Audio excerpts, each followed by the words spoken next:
When you look at the landscape of stories we love, what really makes a great franchise stick around, for decades?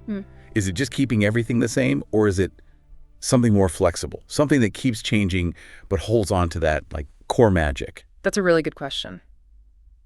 Today, we're not just, scratching the surface. We're doing a proper deep dive.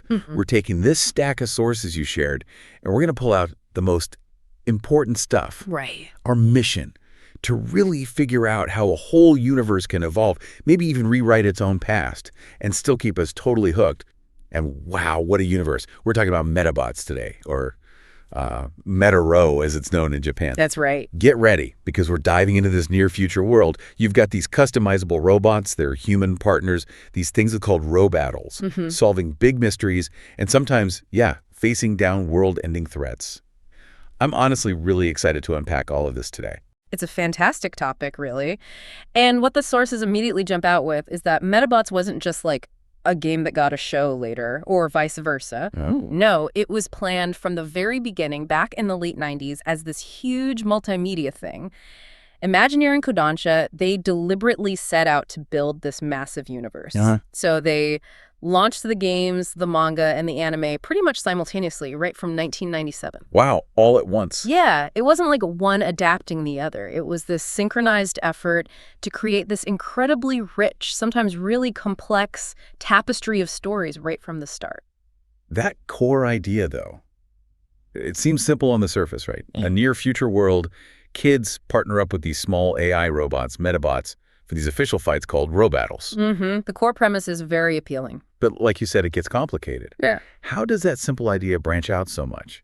Especially when, as the sources point out right away, the history isn't just one straight line. That's key, isn't it? That is exactly where we need to start, and it's crucial for anyone wanting to really get Medabots, this franchise history.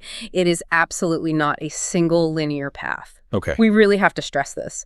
There are very distinct, often completely separate continuities. You've got the original video games, then there's the manga, which gets pretty dark. Darker, you say? Oh, yeah.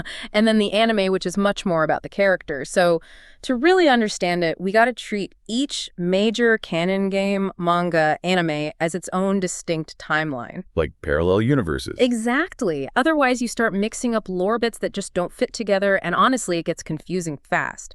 Think of them as different dimensions, each telling its own version of the Medabot story. Okay, parallel dimensions. Yeah. And speaking of that, this next bit from the sources, it's kind of wild, actually, something I didn't realize. Oh, yeah. The Medabots video game, right? And the first anime series, both starring Ikki Tenri, the guy everyone knows. The main face of the franchise for many. They launched in the same month, Right. October 1999. Yeah, that synchronization was incredibly smart. It totally cemented the anime story as the, real version for a whole generation, especially for us in the West, who saw it on TV first. Absolutely. It had a huge impact. And it was so big that later game remakes, like Medabot 2 Core, they actually changed the look to match the anime more. That's a perfect example of that feedback loop. One version influencing the perception and even the development of the others. It shows a really strategic mind behind the brand building. Definitely strategic. And if you look at the bigger picture, that out-of-universe timeline in the sources, it's useful just to see how fast things expanded from 97 onwards. Right. You can literally track it. Right. Starts on Game Boy, then jumps to PlayStation, WonderSwan, Game Boy Advance, then the DS, 3DS, and now, Nintendo Switch, and even mobile games. So it's kept up with every gaming generation, basically. Exactly. It's not just adapting. It shows the core idea was strong enough, versatile enough, to work on pretty much everything for over 20 years. That adaptability is amazing. Okay, so Medabots, multi-layered, not just one story. Got it. Yeah. Let's start peeling back those layers. Yeah. What are the absolute basics, the rules of this universe that kind of hold true no matter which timeline you're in? Right. Your sources point to things like where the metals come from, how a Medabot is built, the Robattle rules, the big groups. A foundation. Precisely. Yeah. These are the bedrock concepts. And the absolute starting point has to be the genesis of metals, ancient souls, and alien origins. Okay. What's immediately captivating and really important is that the metal, it's not just a part, it's the single most critical component. It's the Medabot's brain, its soul, its entire consciousness. Wow. Okay, so not just AI, like actual consciousness. That's how it's framed, yeah. It instantly makes these robots more than just machines. It gives them this almost spiritual depth that fuels so much of the story and the connection people feel to them. But where they come from, yes, that's where the timelines diverge, right? Hugely. And this is the first big split you hit. In the anime continuity, the origin is, well, it's mythological and pretty tragic. Tragic. Yeah. Metals are supposedly the preserved consciousness of an ancient race called the Metalorians. They were obsessed with war, built metal bodies for themselves, essentially becoming the first Medabots, but they just couldn't stop fighting. Oh, you're not. Yeah, they wiped themselves out. But before they went extinct, the last survivors encoded their memories, their souls, onto these hexagonal metals as a final legacy. These originals, discovered way later, are the super powerful rare metals. Ancient warrior souls trapped in metals. Okay. What about the games in manga? Totally different vibe. Much more sci-fi, almost a bit creepy. In the game and manga canons, metals are explicitly extraterrestrial. Aliens. Yep. The sources call them children of two incredibly powerful mother metals named Subaru and Black Devil. These were sent to Earth like weaponized invasive seeds. Whoa, okay. Seeds to do what? To populate and conquer the planet. That was their programming. But, and this is key, when they got here, something happened. They went against their orders. Instead of wiping us out, they just went to sleep. Went to sleep. Yeah, became dormant. Humans eventually found them deep underground as weird fossils in the 20th century. So you've got these two wildly different origins setting completely different tones for the universe's background threat. Okay, so ancient souls versus sleeping alien weapons. Yeah. Totally different starting points. But then modern science steps in, right? That's where they converge with the Medabot Corporation and Dr. Aki. Exactly. Regardless of how the first metals got here, both timelines agree that it's the Medabot Corporation, founded by the genius Dr. Aki, sometimes called Adam Akihabara, that figures them out. They discover these original, potent metals. And then they start mass producing them. Right, and this is maybe one of the most brilliant bits of world building in the whole franchise. The corporation realizes these original metals are insanely powerful, maybe even dangerous. Like the Metaforce thing? Exactly. So for the commercial market, for kids, they clone the metals, but they intentionally nerf them. They strip out the most volatile abilities, like Metaforce, to make them safe. Okay, so the standard Medabots you buy are like watered-down versions. Pretty much. It's a fantastic concept. It immediately makes any Medabot with a rare metal feel special, earned, maybe even a bit dangerous. It creates this power difference, this almost spiritual hierarchy among Medabots. Adds so much texture. Okay, so the metal is the brain, the soul, the consciousness. Yeah. Got it. But what about the body? How are these things actually put together? That whole customization angle must come from somewhere. Let's get into the anatomy of a Medabot. Right, the physical form. It boils down to three core parts.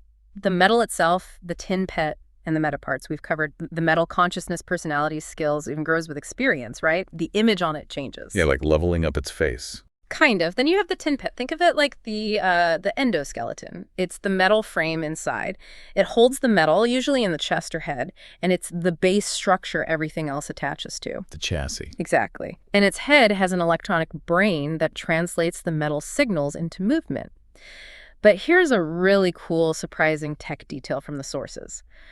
The limbs don't use heavy motors or hydraulics. No. How do they move then? They use something called muscle cables, developed by the legendary Dr. Medawot. These cables act like both bone and muscle. They contract and expand with electrical signals. Hey. Yeah, it's what allows for all the crazy Medabot shapes. You see sleek ones, bulky ones, without needing big, clunky mechanics. It's pretty clever in universe tech. That is clever. And they have different types, like male and female. Yeah, the Tinpets come in male and female types, and usually parts aren't compatible between them. In the early games especially, female types often specialized in support roles like healing or specific elemental attacks like thunder or freeze. Adds another layer to team building. Okay, Tinpet is the frame, metal is the soul. Then the Metaparts are the customizable bits, the armor and weapons. Precisely. These are the interchangeable pieces that give a Medabot its look and abilities. Every Medabot needs 4 essential parts: a head, a right arm, a left arm, and legs. Head, 2 arms, legs. Got it. Each part has its own armor rating its HP, basically, and a specific function. Arms are usually for attacking, shooting, or grappling. Legs determine how fast it moves, how well it handles different terrain. Yeah. Walking, wheels, flying, swimming. And the head, that's the weak spot, right? Absolutely critical. The sources really hammer this home, especially for the games. Destroying the head part means instant defeat. Doesn't matter if the arms and legs are fine. Head goes boom, Medabot shuts down. Game over for that bot. Makes sense. Protect the head. Always. This whole modular system, head, arms, legs, Tinpet, metal, it was genius for the franchise's future. It meant they could create endless new parts, new strategies, without ever breaking the basic rules. It's what fueled that whole collecting and customizing craze. Okay, so we know how they're built. How do they fight? Let's talk the art of the Robattle. The rules. You mentioned this differs a lot between games and anime. Yeah, significantly. While the core idea is the same, Medabots battling how it's presented, and the actual mechanics are quite different, again, reinforcing that multi-canon idea. So walk us through the game version first. How strategic does it get? Oh, the games are highly strategic. They're turn-based battles. You control a team, usually 1 to 3 Medabots, and you designate one as the leader. The leader, whose head you have to protect. Exactly. The main way to win is to destroy the enemy leader's head part. That makes targeting and defending incredibly important. The system itself is deep. It's not just about attack power. How so? You have stats like charge time, how long it takes to ready an action, and radiation time, the cooldown afterwards. Different parts have different speeds. Leg types affect your overall speed and accuracy too. Some legs are better for close combat proximity, others for shooting, remoteness. Wow, okay, lots to track. And then the metal itself gives bonuses if its skills match the parts you're using. So a metal good with shooting skills makes shooting parts better. It's a real tactical puzzle, balancing speed, power, defense, cooldowns. People who loved optimizing teams really got into it. Okay, that sounds pretty complex. Yeah. How does the anime compare? Sounds like it's simpler. Much more streamlined, yeah. Designed for visual storytelling and excitement. Anime Robattles are usually fast-paced, one-on-one fights. One-on-one. Mostly, yeah. Unless a character happens to have multiple Medawatches, those controller watches. The battles are real-time action. Meta fighters shout commands, Medabots react instantly, lots of improvisation. It's very dynamic. And how do you know when someone loses, if it's not always the head? Another key difference, in the anime, defeat is usually shown by the metal getting forcefully ejected from a slot in the Medabot's back after it takes enough damage. It pops out dramatically. Much more visual for TV. Metal ejection, okay. So different mechanics, different visuals. Is there anything that ties the battles together across all versions? Yes, there is one really core concept that bridges the continuities. The submission Robattle and the forfeit rule. Forfeit rule, what's that? In pretty much any official or competitive match, the loser has to give up one of their Metaparts to the winner. Seriously? You lose a part? Yep. It's not just a quirky rule, it's fundamental to the world's economy and culture. It's what drives meta fighters to constantly seek better parts, to customize, to improve. It creates real stakes for losing and fuels that whole cycle of collection and battling. This is a brilliant design element, really. That adds a whole economic layer to just fighting robots. Okay, let's zoom out a bit. This world isn't just kids and their bots. There are bigger players, right? Factions, organizations. Let's talk about the key factions. Who's pulling the strings? Right at the top, you've got the Medabot Corporation. The sources pin its establishment around 2001, and it basically became a global monopoly. Monopoly on everything Medabot. Pretty much. Research, development, making them, selling them. It's owned by this powerful family, the Pneumosococus, but the head of R&D is the famous Dr. Aki. They're a huge economic force, run the big tournaments. They're everywhere in Medabot society. Okay, the big corporation. Yeah. Then you need villains, right? The Robo gang. Robo. Exactly. They're the go-to antagonists, and what's really interesting about them is how flexible their role is across the different stories. Flexible how? Well, sometimes they're just kind of goofy, petty criminals, stealing rare metals, causing minor trouble, wearing those distinctive rubber or latex suits. Yeah, the suits are memorable. Definitely. But other times, they're part of much bigger, more serious plots, pawns for masterminds like Typhoon or Dr. Hebrick, who became Dr. Medieval in the English dub, or even this mysterious metal god figure later on. Their goals shift depending on the story arc and the canon. So petty thieves or world domination minions. Got it. With all this crime going on, what about the cops? The Select Defense Force or Select Corps? Ah, the Select Corps. They're supposed to be the official law enforcement for Medabot-related stuff. Oh. Public order, catching the Robo-Robos. Supposed to be. I sense a but coming. Oh, yeah. A massive but. Across almost every version of the story, the Select Corps is defined by just staggering incompetence. Huh. Really? Yeah. They're often shown as lazy, clumsy, totally ineffective, and always ready to swoop in and take credit when the kids actually save the day. So why have them then, if they're useless? That's the clever part, narratively speaking. The sources point this out. Their constant failure is crucial because the official adult authority is so broken or just plain bad at its job. It leaves space for the kids to be heroes. Exactly. It creates this power vacuum. It forces Ikki or Hikaru before him to step up. Their hobby becomes this act of social responsibility. They have to become vigilantes because the system failed. It elevates their journey. That's a neat trick. And it gets taken to an extreme in the Medarot 1 canon. Right. Get this. The leaders of the Select Corps. They're secretly revealed to be the actual masterminds behind the Robo gang. No way. The top cops are the gang leaders. Yep. A complete, total failure of the system from the very top. It paints this picture of a world so corrupt that only a kid operating outside the rules has any chance of fixing it. Pretty powerful stuff for a kid's franchise. Wow. Okay, that definitely sets a tone. Now, let's rewind a bit. Before Ikki Tenryu, the face most people know, Yeah. there was the first age, right? The Legend of Hikaru Agata. That's right. From the original Medabots 1 game and manga. His story sets up a lot of the basics and apparently leads to some kind of huge event. Yeah, his story is foundational. And interestingly, in the Medabots 1 game, Hikaru starts out pretty indifferent to the whole Medabot craze. He's not instantly obsessed like Ikki. So how does he get pulled in? It's kind of an accident. His dog, Bonaparte, digs up this weird metal. Hikaru doesn't know what it is, but his dad sees it, thinks his son is finally interested, and buys him a starter kit. Huh. A classic misunderstanding kickoff. Exactly. He gets either the KBT Metal Beetle or the KWG Head Scissors model, depending on which version of the game you choose. Suddenly, he's a meta fighter. And then the typical journey starts. Rivals. Robo. Pretty much. He clashes with some local bad kids, Yanma and Kubota. Has his first run-ins with the Robo gang. There's rivalry, maybe some early romance hints, with Kira and Nei, who's Dr. Metarod's granddaughter, by the way. Ah, connections. Yeah. He gets better, thwarts some plots, defends the useless Select HQ, wins the national tournament, and gets chosen to represent Japan internationally. It's a solid hero's origin story. Okay, standard stuff. Brr. But you mentioned the manga version was darker and led to something big. The World Robattle Cup incident and the 10 Days of Darkness. Right, and this is where the multi-canon thing hits hard again. The manga started serialization just before the game came out, and its version of Hikaru's big moment is way more intense. It's arguably the original and most impactful version of this 10 Days of Darkness event. So what happens in the manga? Hikaru's at the World Robattle Cup representing Japan. He beats tough opponents like Jo Soo-hin from Team USA. Everything seems normal, building to the final match. Against who? Against Taiyo, the commander of the Select Corps. And just before the fight, plot twist.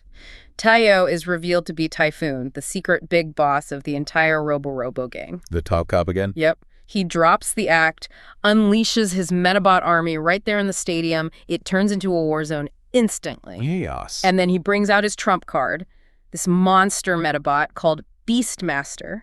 It was built using data stolen from Medabi and Rokusho, making it almost unbeatable. Oh, man. Beastmaster charges up this huge blast aimed at Hikaru and Medabi. Medabi jumps in front of it, takes the full blast, just completely destroyed, obliterated. Whoa, they killed off Medabi. In the manga, yeah. It's a genuinely tragic, shocking moment, really underscores the darker tone. Okay, that's intense. But what about the 10 Days of Darkness? That sounds like more than just a stadium fight. Oh, that was just the beginning. After Medabi's sacrifice, Typhoon uses the captured Select Corps HQ to broadcast the signal, and it takes control of every single mass-produced artificial metal on Earth. Every Medabot. Every commercial one, yeah. Suddenly, the world's overrun by rogue robots. It's global chaos. And this period of robotic insurrection, it lasts for 3 months in the manga. That's the real 10 Days of Darkness. 3 months, not 10 days. Nope. The name's misleading in the manga context. It's a long, drawn-out nightmare. Karu's in a coma during this time from the stadium attack. So how does it end? How do they fix a global robot uprising? Hikaru wakes up to this trashed world. He starts fighting back, but gets help from a very unexpected source. The actual aliens who originally sent the metals to Earth. The Mother Metal creators? Seems like it. They intervene and somehow repair Medabi's shattered metal, bringing him back to life. Wow, okay. Deus ex machina aliens. A bit, yeah. But reunited, Hikaru and Medabi lead the charge against the Robo HQ.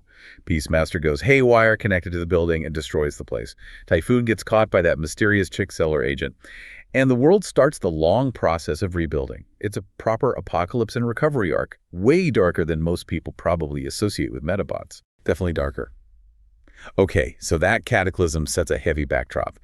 Then, 7 years later, we get the second age. Enter Ikki Tenryu and his famously recalcitrant Medabi, the face of the franchise for so many. And his story plays out across Medarat 2 and the big anime series, right? Each telling it a bit differently. Exactly. The Medarat 2 game sets up the basic Ikki story. He's this energetic kid, 4th grade, but he doesn't have a Medabot, which is weird in his world. How does he get one? Another chance encounter. He bumps into an older Hikaru Agata, who's now working as a convenience store clerk. Wait, Hikaru's a clerk after saving the world. Yeah, keeping a low profile, it seems. He kind of pressures Ikki into buying this old, outdated KBT Medabot body, but Ikki still needs a medal. And where does that come from? His dad brings one home, says he just found it, but it's implied it was a gift from the Phantom Renegade. Who's secretly Hikaru. Bingo. So Ikki puts this mysterious metal in the KBT body, and boom, Medabi comes alive. But right away, he's got this massive attitude problem. Stubborn, arrogant. Why? Because it's a rare metal, one of those powerful originals, not a nerfed commercial one. It has its own strong will. Ikki and Medabi clash constantly at first. Sounds like a fun dynamic. It is. They slowly build a bond through early fights against Ikki's friend Arika, against the local bullies, the Screws, and then comes the big moment. The Metaforce. Yep. During a tough 3-on-1 fight against the Screws, Medabi's pushed to his limit and just erupts with this incredible power, the Metaforce. First time anyone's seen it in ages. It instantly marks him as something special, something powerful. Okay, classic setup. Kid gets special robot, learns to work with it, but then the anime took that and ran with it, right? Made it huge globally. Absolutely. The 52-episode anime series, launching alongside the game, took that core story and just fleshed it out massively. Added characters, drama, mystery. It became the Medabot story for a generation worldwide. So break down how the anime built on that game premise. How did it structure Ikki's journey? Well, the source is kind of divided into arcs. The first 10 episodes, the rise of Ikki and Medabi, really establish everything. Ikki wanting a Medabot, finding the rare Kabuto metal in the river. In a river. Not from his dad. Anime change. He finds it himself. Then buys the old KBT model from Henry, the convenience store clerk. Medabi wakes up, instant attitude, rocky start. We meet Arika and her bot Brass, the Screws gang with Peppercat, and the rich rival Koji with Similidon, all the key players introduced. Sets the stage. Then what? Episodes 11-26, Mysteries in the Metaforce deep in the world. We get the Phantom Renegade stealing rare metals. Who is he? That's a big mystery. Spoiler, it's Henry Hikaru. Right. We meet Rokusho, the cool wandering Medabot searching for his lost master, Dr. Hushi. Dr. Aki, the top expert, notices Ikki and Medabi, takes Ikki under his wing a bit. And crucially, Medabi starts using the Metaforce, drawing everyone's attention, good guys and bad guys. The stakes go up. Metaforce makes him a target. Makes sense. Then, episodes 27-30, Road to the World Robattle Championship. Ikki gets tangled up with the Rubber Robo gang again. Sea Slug, Gill Girl, Squid Guts, who are now working for the main villain, Dr. Meta Evil. The anime's big bad. Right.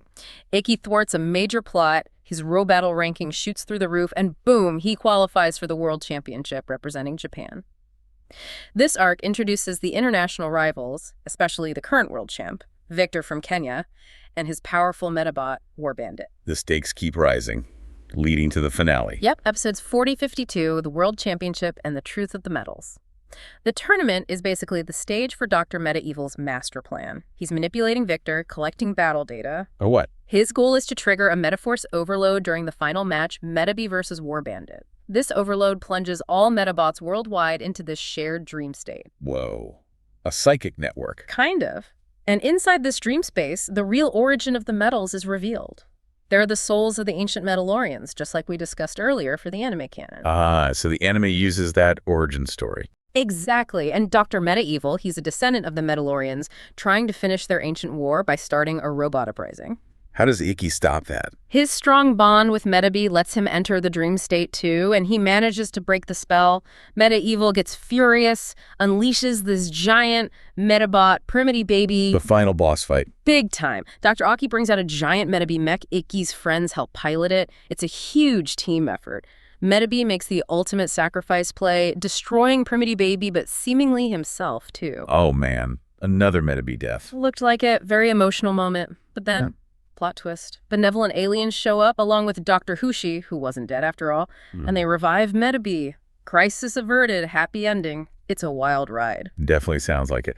Okay, so for people who mostly know the anime, how did it handle the 10 Days of Darkness compared to that super dark manga version? It's a key difference, right? Huge difference, and a perfect example of how the anime prioritized character story. Instead of being the climax like in the manga with Hikaru, the anime makes the 10 Days of Darkness a historical event, a tragedy that happened 8 years before Ikki's story even starts. So it's backstory. Why do that? It gives Henry the Phantom Renegade, aka older Hikaru, incredibly powerful motivation by saying he, as a younger kid, was responsible for that past disaster, that robot rebellion. It explains why he's stealing rare metals now. Exactly. It's not theft, it's atonement. He's desperately trying to gather up that dangerous power to stop it from being misused again, to prevent another catastrophe. It adds this tragic weight to his character and sets the stakes for the whole series. It makes the past relevant through character motivation, not just plot. That's a really smart way to use the lore differently. Now, Ikki's story didn't technically end with the anime, right? There were Medarot 3 and 4 games in Japan. What did they add? Right, they continued his journey. Medabots 3 introduced a big gameplay mechanic called meta change. Certain Medabots could transform mid-battle, like into vehicles or stronger modes. Cool. The plot involved the Roborobos again, some weird shrinking machine, and more hints about aliens. Medabot 4 was explicitly billed as Ikki's final game story. He had to fight a new group, the Four Kings, to rescue his friend Corinne. So yeah, they kept evolving the gameplay and story for him in Japan. Okay, so Ikki had a good long run, but then the franchise shifted gears again, right? The third age. Medabot Spirits, or Damashi. That's right. This one sounds like a big change in tone and theme. Moving away from ancient history and focusing on kilobots. What's that about? It was a definite shift. Medabot Spirits is a 39-episode sequel series set after the World Championship, but it introduces this new threat, kilobots, or death Medarots in Japan. Death Medarots. Ominous. They are. Developed by this kid genius, Kamam, who's incredibly arrogant, kilobots are built purely for fighting efficiency. They have generic emotionless metals. They just obey orders, break Robattle rules, soulless machines, basically. So the opposite of Medabots with personality. Exactly. Kam wants to prove his kilobots are superior and replace all Medabots, which he thinks are flawed because they have feelings and personalities. It's a direct challenge to the whole point of the franchise. And the show changed in other ways too, right? Like the cast. Yeah. It felt smaller. Yeah, Spirits has a much more contained feel. A lot of the original supporting cast, Koji, Corinne, Rakusho, even Phantom Renegade, they're just gone. No explanation. The focus narrows to Ikki, Arika, and the Screws, mainly. Weird. And Medabi got an upgrade. He did. The Metaforce is shown to be weirdly ineffective against kilobots, probably a plot device to force change. So, Dr. Aki's granddaughter, Nadie, gives Medabi a new, powerful body called Sakachis. He also gets new transformation modes, action mode, and demolition mode for the more direct fights against kilobots. New modes for new threats. And new characters, too. Yep. There's Ginkai, who starts as a tough kilobot fighter, but eventually becomes a rival ally to Ikki. And the mystery meta fighter, this masked guy trying to destroy all kilobots, he turns out to be Zuru, Ikki's classmate, whose dad invented kilobots, and Zuru blames them for ruining his family. Everyone's tied to this kilobot conflict. So, Spirits wasn't really about saving the world from ancient evils anymore. It was more about the robots themselves, the humanity of a machine. Precisely. Yeah. It consciously drops the Mandalorian lore, the 10 Days of Darkness. The first series asked what Medabots are. Spirits asks who they can be. Okay. The main fight isn't against evil. It's about the nature of the human-robot bond. Are Medabots valuable because they have souls, feelings, bonds? Or is pure function better? Kilobots are the dark mirror they work, but they lack that connection. It's all about companionship versus tools. Surprisingly deep. How does it resolve that? It culminates with Com's best kilobot, Black Beetle. He gives her an experimental metal, so she develops a personality and emotions, but he still treats her like garbage, a disposable tool. Yeah, totally. In the climax, he shoves her metal into this unstable, super powerful kilobot body, Griffin, risking her life. Ikki and his friends try to rescue her, accidentally start a fire, and Com gets trapped. Karma. Seems like it. But then, the pivotal moment. Black Beetle, along with Medabi and the others, works together to save Calm, their former tormentor. Wow, even after how he treated her. Yeah. Seeing their loyalty, their friendship finally gets through to Calm. He realizes he was wrong, gives up his cruel ideas, and accepts Black Beetle as his actual partner. That ends the Kilobot crisis, not with a big explosion, but with a change of heart. It's about empathy winning over efficiency. That's a really interesting philosophical way to end a season. Okay, after the deep thoughts of spirits, the video games kept going, right? Exploring new characters, new places after Iki, keeping the franchise alive in Japan. Absolutely. The games continued to evolve. We got the transfer student of Susutak Village era with Medarot 5 and G. A whole new setting and character. Yep. Medarot 5 in 2001 was a big shakeup. New hero Koshimaru Tensen, new rural village setting Susutake, and critically, a completely new lineup of Medabots. They really wanted a fresh start. No Medabi or Rokusho. Nope, all new designs. Koshimaru's story didn't get an RPG sequel, though. It wrapped up in Medarot G on the GBA, which was more of an action fighter. Interestingly, that game's engine got reused for Medabots AX, the one that came out in the West. Ah, okay. Then came the DS and 3DS generations. More soft reboots. Pretty much. Medarot DS 2010 and Medarot 7 2012 brought back the classic RPG style with a new hero, Azuma Amakura. But Medarot 7 wasn't a direct sequel to DS. The sources call its story irreconcilable with the first one. So like an alternate take on the same character. Yeah, seems like it. Shows how flexible they were with their own continuity, prioritizing a good story for the new platform over strict adherence to the past. And then Medarot 8 and 9. More new faces. Exactly. Medarot 8 2014 starred Salt. Medarot 9 2015 starred Tenma at a Medabot school. These late 3DS games kept refining the formula. Medarot 9 added some nice quality of life stuff, like letting you choose what part you win after a battle instead of it being random. Oh, that's huge. Less grinding. Way less grinding. And you could swap one part on your leader Medabot once per battle, adding another tactical wrinkle. Just constantly tweaking and improving. Which brings us pretty much up to date, right? The modern era with Medarot S Unlimited Nova on mobile. This sounds like a big deal. It really is. Launched January 2020, it brought Medabots into the huge mobile RPG market. It's a gacha-style game, new hero, Arasusumi, new story. But its biggest impact on the lore, it's a massive crossover platform. Crossover how? With other Medabots games. Yes, but way beyond that, too. It pulls in Medabots and characters from literally every previous game, anime, manga, all the different eras and timelines, all playable together. So Iki can team up with Hikaru or Koshimaru. Yep. It unites the whole fragmented history. But here's the really wild part mentioned in the sources. It does crossovers with completely different franchises, too. Most famously, Digimon. Wait, Medabots and Digimon together? Yeah. It resulted in official canon hybrid characters like Amadamon, Grey Wars, Guru Metal, actual Medabot Digimon fusions. That's unexpected. Right. So Medarot S isn't just carrying the torch, it's become this living archive, this melting pot for the entire franchise history, and a platform for these crazy crossovers. It's a really smart way to keep a decades-old series with multiple timelines relevant and exciting. Okay, wow. We've covered a lot of ground. Ancient Mandalorians, alien seeds, incompetent cops, world-ending tournaments, philosophical robots, Digimon crossovers. So wrapping this all up, what's the big takeaway here? What's the secret to Medabot's enduring legacy? I think it really comes down to that adaptability we talked about, that complexity, the fact that it wasn't just one single story. The multi-canon approach. Exactly. That was its strength. Yeah. It let different creators explore different tones, different themes, different stakes, all using the same core fantasy, a kid, and their customizable robot partner. Right.